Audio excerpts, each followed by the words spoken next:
یا اللہ یا کریم یا عظیم یا غفور یا شکور یا ودود۔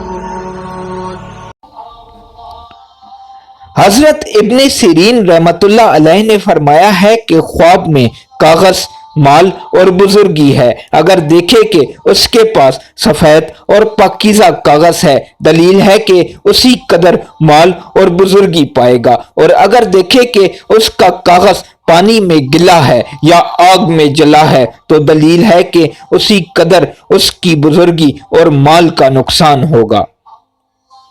حضرت ابراہیم کرمانی رحمت اللہ علیہ نے فرمایا ہے کہ خواب میں کاغذ علم اور دانش ہے۔ اگر دیکھے کہ اس کے پاس بہت سے کاغذ ہیں تو دلیل ہے کہ فضل اور علم سے شہرت حاصل کرے گا، اور اگر صاحب خواب مفسد اور جاہل ہے تو اس کی تعویل خلاف ہے۔